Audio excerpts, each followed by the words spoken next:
December 14, 1976. Ministry of Defense, Moscow. Atmosphere: stale tobacco, heavy wool, the hum of a teletype machine. The air in the briefing room is thick enough to chew. It smells of papyrosa cigarettes and the damp, metallic scent of melting snow tracked in on heavy military boots. Outside the frosted windows, the Moscow winter has turned the world into a gray smear, but inside, the heat is stifling. Seated around the mahogany table are the architects of the Soviet superpower, Marshals of the Soviet Union, men whose chests are armored in metals, men who move tank divisions like chess pieces. They are laughing. The subject of their amusement is a classified intelligence report from the KGB's first chief directorate. The dossier suggests that the Americans are developing a new electro-optical system, a satellite capable of beaming high-resolution images instantly, in real time, without the need for physical film recovery. To Marshal Dmitry Ustinov, the Minister of Defense, this is not intelligence. It is science fiction.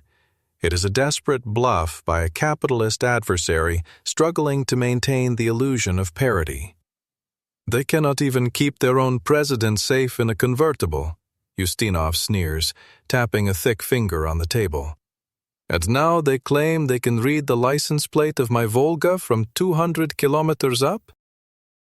It is Hollywood. It is a fantasy designed to bankrupt us. The skepticism is rooted in hard, cold experience.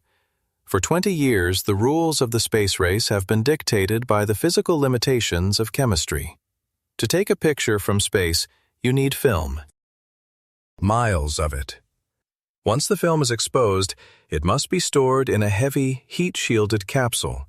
That capsule must be ejected, survive the violent inferno of re-entry, deploy a parachute, and be snagged in mid-air by a cargo plane over the Pacific Ocean. The process is slow. It is clumsy. It is analog.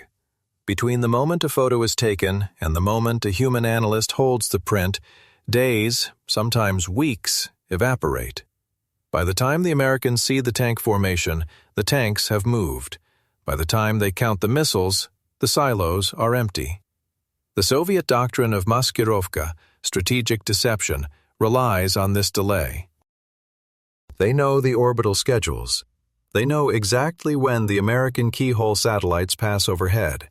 They simply cover the sensitive hardware with tarps for 10 minutes, wait for the camera to pass, and then resume operations. They believe they are fighting a blind giant. They believe that the laws of optics and the turbulence of the atmosphere create an impenetrable shield. They are wrong. While the Marshals pour another round of tea and dismiss the report as American propaganda, they are unaware of a silent shift in the vacuum above them. They are operating on the assumption of privacy in a world that has just become transparent. They believe in the safety of the roof, the cloud cover, and the night. But 150 miles above the Kremlin, a cylinder the size of a school bus is stabilizing its orbit. It carries no film. It carries no drop buckets. It is staring down at the snow-covered streets of Moscow with an unblinking digital eye. The laughter in the room is about to be silenced by a stream of zeros and ones. The age of the secret is over. Date: August 22, 1977. Location: Plesetsk Missile Field, Arkhangelsk Oblast. Atmosphere: sub-zero winds, hydraulic hiss, total darkness. The operation is a masterpiece of choreography and paranoia. Deep within the boreal forests of northern Russia, under a cloud layer thick enough to choke the moonlight, the Soviet strategic rocket forces are executing a maneuver that does not exist. The objective: the rapid redeployment of the RSD-10 Pioneer, known to NATO as the SS-20 Saber. This is the nightmare weapon of Europe, a mobile, solid-fuel, intermediate-range ballistic missile capable of turning Paris or London into ash in less than 15 minutes. The entire doctrine of the SS-20 relies on one simple premise: invisibility through mobility. Unlike a silo, which is a fixed coordinate on a map, The SS-20 is a ghost. It lives on the back of a massive 12-wheeled MAZ 547 transporter. It moves at night. It hides in the trees. The Soviet scheduling officers have done the math with obsessive precision. They track the orbital ephemeris of every known American surveillance object. They know that the KH-9 Hexagon, the Big Bird film return satellite, passed over the horizon at 1804 local time.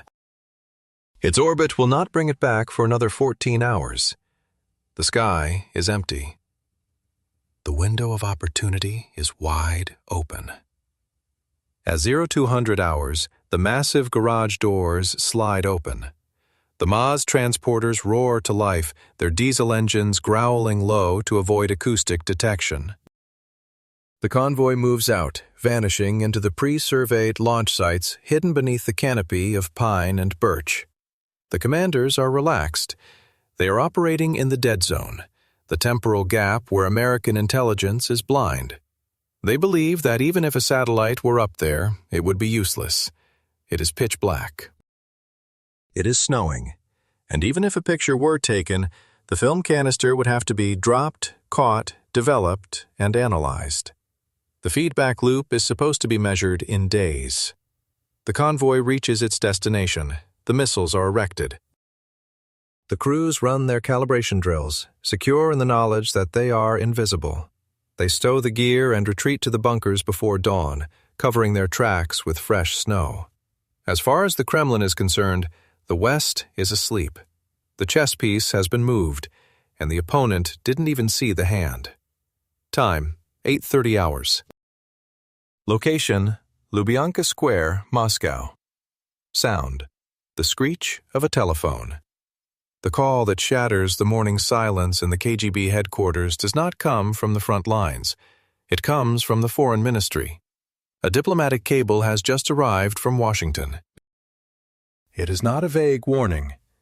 It is a precise, terrifyingly detailed accusation.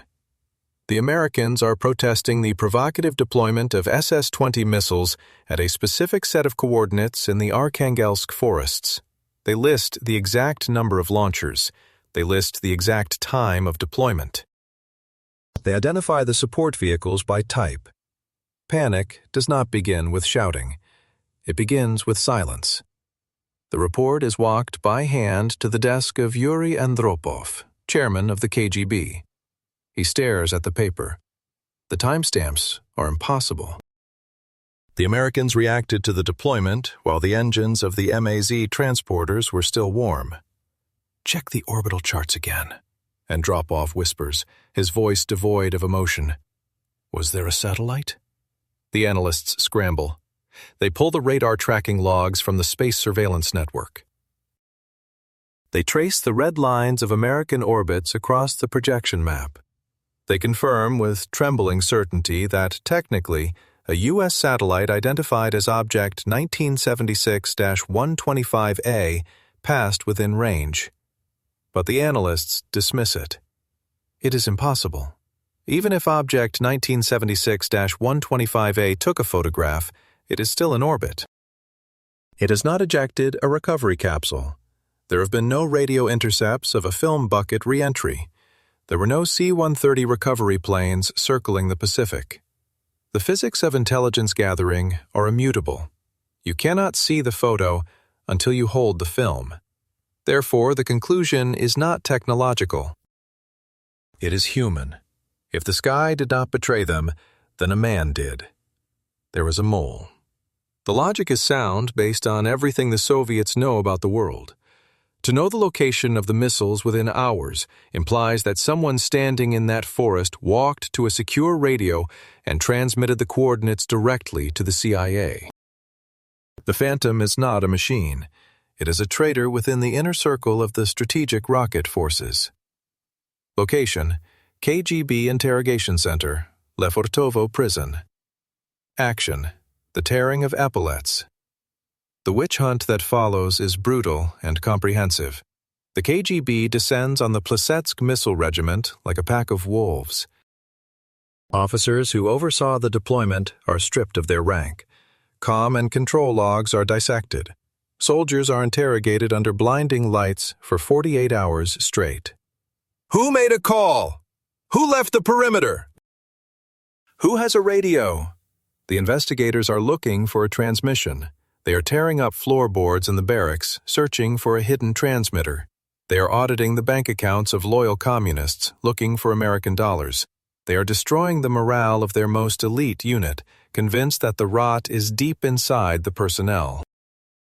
We didn't speak to anyone, a sobbing major pleads, his face bruised from vigorous inquiry. It was dark. We followed protocol. No one saw us. But the KGB does not believe in coincidences. The timestamp of the American protest matches the movement of the missiles too perfectly. The speed of the intelligence travels faster than a film bucket can fall from the sky. In their minds, only a radio signal can move that fast. They are right about the speed. They are wrong about the source.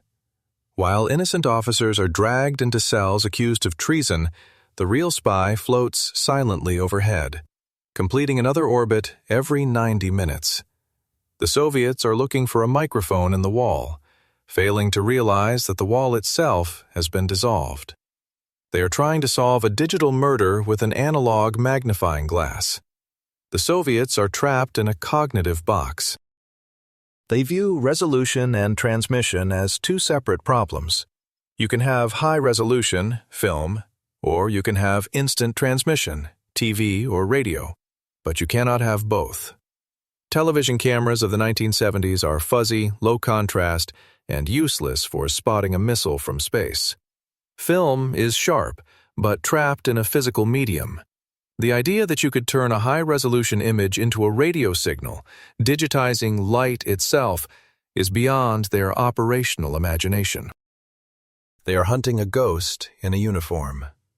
Meanwhile, the sky is streaming data. Location: NRO Headquarters, Classified, Virginia. Atmosphere: fluorescent hum, filtered air, the smell of burned coffee.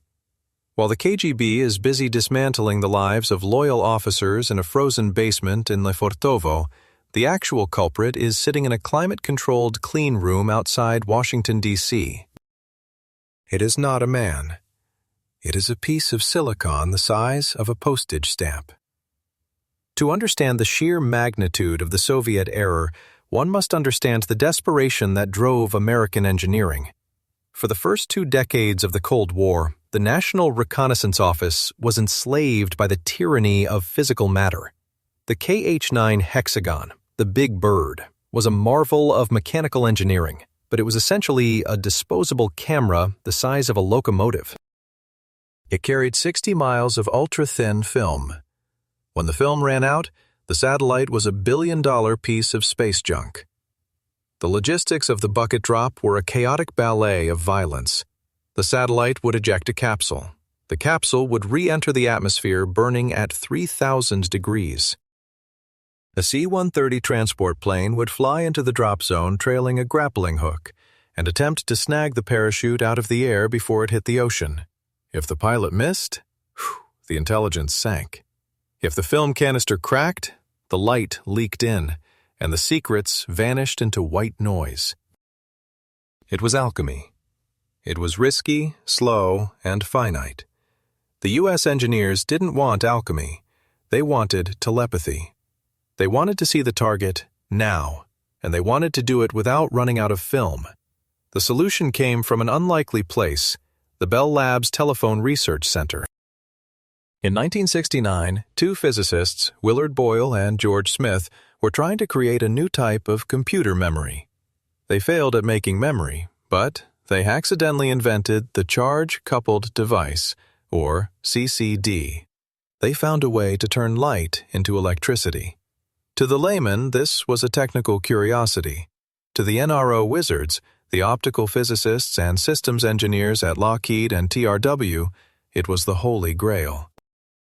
They realized that if you could project an image onto a grid of silicon instead of chemical film, you could measure the light intensity at every single point on that grid. Think of a CCD as a vast field of millions of tiny buckets or pixels sitting in the rain. but instead of water, they catch photons, or light particles. When a photon hits a silicon bucket, it knocks an electron loose. The stronger the light, the more electrons accumulate in the bucket.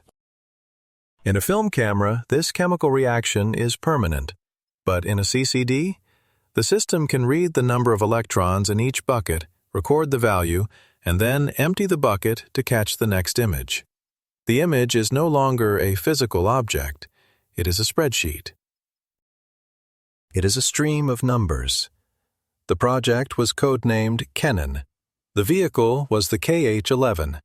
The skepticism within the Pentagon was nearly as high as it was in the Kremlin. The generals loved film. Film was tangible. You could hold it. The idea of trusting national security to a digital stream seemed fragile. The resolution of early digital sensors was laughable compared to the crystal-clear grain of chemical film. But the engineers argued that the trade-off was worth it. They weren't just building a camera, they were building a time machine. "We are not trying to take a photograph," one lead engineer argued during a classified budget review. "We are trying to remove the time lag from the battlefield. If the Russians move a tank, I want the president to know before the tank driver puts it in park." The engineering challenge was a nightmare of integration. To see a license plate from space using a digital sensor, you needed a lens of gargantuan proportions. The engineers essentially took the plans for a massive space telescope, one that would eventually become the Hubble, and pointed it down instead of up. Object: the KH-11 primary mirror. Dimensions: 2.4 meters diameter. Surface: polished to within 1/1,000,000th of an inch. The mirror was so perfect that if it were the size of the Atlantic Ocean, the largest wave would be 3 inches tall. But the optics were only half the battle. The real magic was the data link. Even if the KH-11 took the picture, it couldn't simply beam it down to Washington if it was over Siberia. The curvature of the Earth blocked the signal. The Soviets relied on this line-of-sight limitation. They knew a satellite couldn't talk to its home base while on the other side of the world. So the U.S. built a bank shot. They launched a second constellation of satellites into a highly elliptical orbit, the Satellite Data System, or SDS. These relay satellites hung high above the northern hemisphere, acting as mirrors for radio waves. The KH-11, flying low over Russia, would beam its digital stream up to the SDS relay high above the North Pole. The SDS would then bounce that signal instantly down to the ground station at Fort Belvoir, Virginia. The path was complex: Russia to low Earth orbit, to high Earth orbit, to Virginia. The time elapsed? Less than a second. Date: December 19th, 1976. Event: First light. Output: a green phosphor monitor flickering to life. The room was silent. The engineers gathered around the CRT monitors were sweating. The first KH-11 had stabilized. The protective door over the mirror had opened. The command was sent to image a test target, an airfield in the Soviet bloc. There was no waiting for a capsule to drop. There was no chemical bath. There was just a stream of binary code pouring into the mainframes, being reassembled pixel by pixel, line by line. The image painted itself down the screen. It started at the top, the gray concrete of the runway, then the shadows of the hangars, then the aircraft. The resolution was shocking. It wasn't just a plane. It was a MiG-25 Foxbat. They could see the intake ramp settings. They could see the ground support equipment. They could see the fuel trucks. The grain of the film was gone, replaced by the pixelation of the digital age, but the clarity was absolute. And more importantly, the timestamp on the screen matched the clock on the wall. "It's live," a technician whispered, the words hanging in the air like smoke. "My God, it's live." The implications were terrifyingly absolute. The concept of deniability had just been erased from human history. Until this moment, a lie could live for weeks while the film traveled back to Earth. Now, a lie could not survive a single heartbeat. The U.S. intelligence community had just unlocked God mode. They could watch the Soviet Union breathe. They could track the heat plumes of trains, the construction of silos, and the movement of the mobile SS-20s. While the KGB interrogators in Section 2 were screaming at their own soldiers, demanding to know who used a radio, the answer was silently passing 200 miles over their heads. It wasn't a radio. It was a mirror and a chip. The Soviets were fighting a war of geography, believing that distance provided safety. The KH-11 proved that distance was no longer a variable. Distance had been solved. The Iron Curtain didn't fall in 1989. It became transparent in 1976. Date: November 1978. Location: U.S.-Soviet Arms Control Summit, Geneva. Atmosphere: polished teak, crystal water glasses, the clicking of Leica cameras. The war room has changed. It is no longer a frozen bunker in Arkhangelsk or a sterile lab in Virginia. It is a conference room in a 5-star hotel overlooking Lake Geneva. The air conditioning is silent. The coffee is served in porcelain. But the violence here is just as absolute as an artillery barrage. It is simply delivered in hushed tones through translators. On one side of the table sits the Soviet delegation.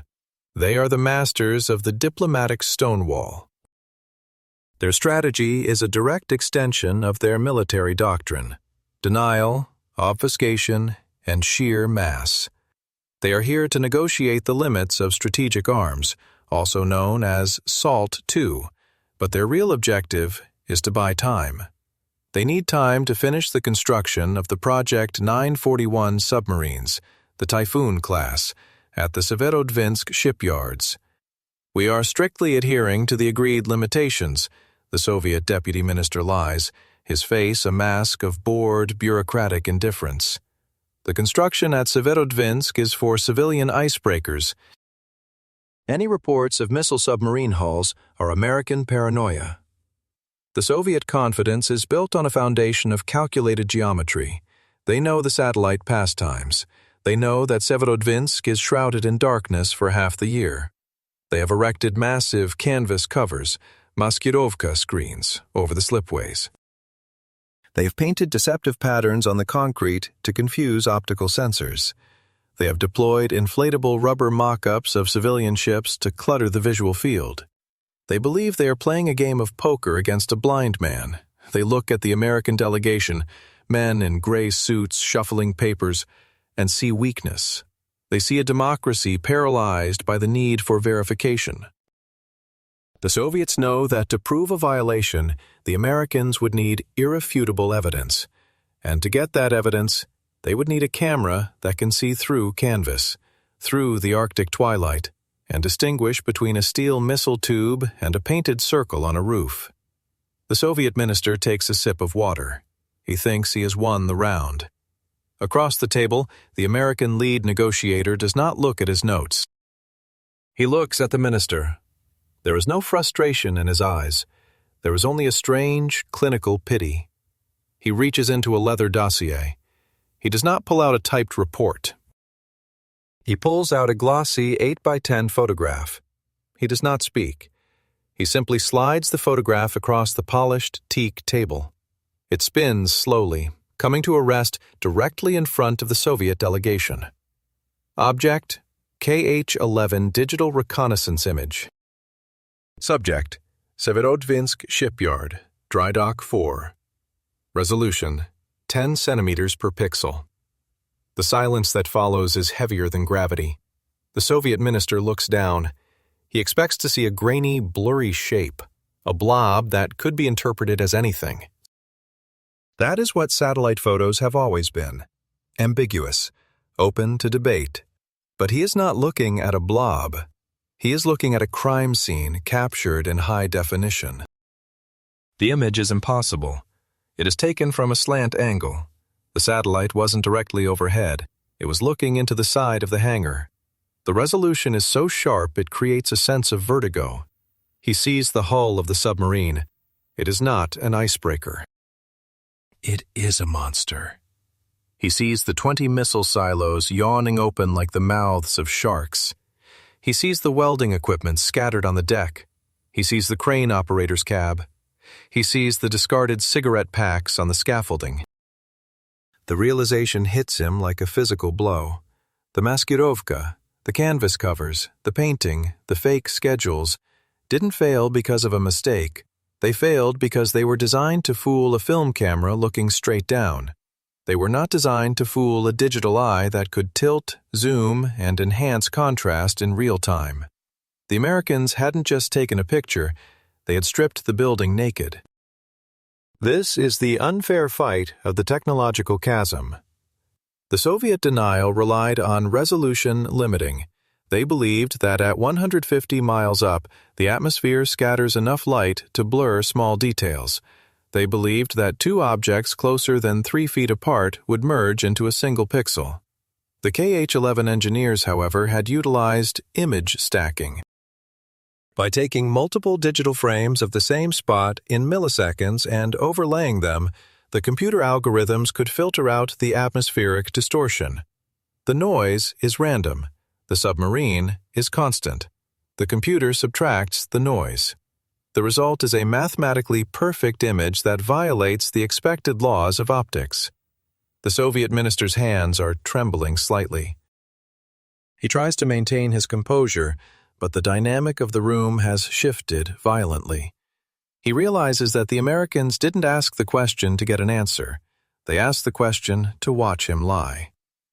"As you can see," the American negotiator says, his voice flat and devoid of triumph, "the icebreaker appears to have 20 vertical launch tubes for the R-39 rifled ballistic missile.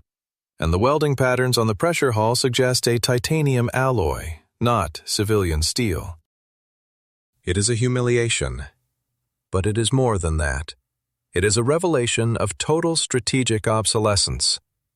In that moment, the Soviet delegation realizes that the billions of rubles spent on camouflage, on decoy bases, on the elaborate theater of secrecy, have been wasted.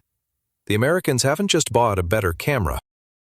They have bought a system that renders physical deception impossible. The concept of the fake relies on the observer's eye being imperfect. If you build a wooden tank to fool the enemy, you are counting on them not seeing the grain of the wood. If you put a tarp over a missile, you are counting on them not seeing the shape underneath. The KH-11 brought multispectral discrimination to the fight. The sensor didn't just see visible light, it could perceive near-infrared. A real tank made of steel heats up in the sun and holds that heat. A dummy tank made of wood or rubber heats up differently and cools down instantly when a cloud passes. To the human eye, they look identical. To the thermal sensors on the KH-11, the real tank glows like a coal. The fake tank looks like a hole in the ground. The material itself betrays the lie. The physics of specific heat capacity cannot be faked. The meeting in Geneva does not end with a treaty being signed. It ends with the Soviet delegation retreating to their embassy to send a cable that will cause panic in the Kremlin. The text of the message is not recorded, but the sentiment is clear. They can see everything. The roof is gone. This confrontation marks the death of the quantity doctrine. For decades, the Soviet Union believed that quantity has a quality all its own. If you have 10,000 tanks, it doesn't matter if the enemy destroys 1,000. You have mass. But mass requires concealment to position. You must mass your forces in secret to strike. If the enemy can see every single tank, every single submarine, and every single truck in real time, mass becomes a liability. It becomes a target-rich environment. Location: Kremlin private study. Action: a general crumpling a report. Back in Moscow, the reaction is not surrender, but a terrifying pivot. The generals realize they cannot hide. If they cannot hide, they cannot surprise. And if they cannot surprise, they cannot win a conventional war. The KH-11 didn't just take pictures. It forced the Soviet Union to confront the fragility of their entire military architecture. They had built a military based on ambiguous threats and hidden reserves. The KH-11 turned the lights on in the warehouse. The inventory was counted. The bluff was called. The psychological impact on the Soviet command structure is devastating. Paranoia sets in. They begin to suspect that the satellites can do even more than they can. Can they see inside buildings? Can they read the papers on a desk? They couldn't, but the fear that they might was enough. The glass empire is born. Every movement is self-conscious. Every deployment is performed with the knowledge that a digital eye is recording it. The freedom of maneuver is lost, and the Americans, they keep the pressure on. The KH-11 constellation grows. They launch more. The keyhole becomes a permanent fixture of the sky. The NRO begins to map not just the military bases, but the economy. They count the coal cars leaving the mines. They measure the harvest yields in the Ukraine by analyzing the color of the wheat. They predict the Soviet economic collapse years before it happens, simply by counting the assets in the parking lots of tractor factories. We knew they were broke before they did, an NRO analyst would later recall. We counted the tractors. We saw the rust. We saw the empty spots where the inventory was supposed to be. We watched them starve in high definition. The confrontation wasn't a battle of tanks. It was a battle of information fidelity. The Soviet Union was an analog giant trying to hide from a digital god. They tried to use canvas and wood to defeat silicon and code. It was the ultimate mismatch. The investigation of the anomaly in Section 2, the mole hunt, was the wrong theory. The investigation of the physics in Section 3, the digital chip, was the right one. Now, in Section 4, the destruction is complete. The Soviet worldview has been dismantled not by high explosives, but by a JPEG. The devastating truth is finally accepted. There is no place left to hide. Date: January 1991. Location: CIA Headquarters, Langley. Atmosphere: the low hum of server cooling fans. The end of the Cold War did not look like the movies. There was no red phone ringing in the middle of the night. There was no frantic push of a button. Instead, there was a quiet, almost boring accumulation of facts. The killer statistic that defines the victory of the KH-11 is not a body count. It is a ratio of certainty. Before the KH-11, U.S. intelligence estimates on Soviet missile strength had a margin of error of plus or minus 40%. After the KH-11 constellation reached full maturity, that margin dropped to plus or minus 2%. The fog of war had been vacuumed away. The Soviets spent 50 years building a fortress designed to repel a physical invasion. They built layers of air defense radars to stop bombers. They built acoustic nets to stop submarines. They built the Iron Curtain to stop human spies. But they never built a roof. They laughed in 1976. They called it Hollywood. They believed that the chaos of the atmosphere and the limits of chemistry would protect their secrets. They were betting on the laws of 19th century physics, optics, and film, while the Americans were weaponizing the laws of 20th century quantum mechanics, photoelectricity, and data. The victory was mathematical. The Soviets relied on probability. Maybe they see us, maybe they don't. The U.S. relied on determinism. We see you, every time, everywhere. In a strategic conflict, when one side operates on probability and the other on determinism, the side with the determinism wins before the first shot is fired. We didn't just win the Cold War, a retired NRO director said years later. We solved it. We turned the Soviet Union from a terrifying monster into a spreadsheet. And once you can put a monster in a spreadsheet, you realize it's just a bureaucracy with bad logistics. The legacy of the KH-11 is visible today in every conflict the U.S. fights. The concept of information dominance began here. The idea that you can map the enemy's entire nervous system in real time is now standard doctrine, but it started with a single, daring bet. The belief that a silicon chip could catch a photon, hold it, and whisper its secrets across the vacuum of space. The Soviet generals were right about one thing. We couldn't read the license plates. The atmospheric turbulence made reading small text impossible. But they were wrong about the punchline. We didn't need to read the license plate. We could see who was driving the car. They built a wall to stop us.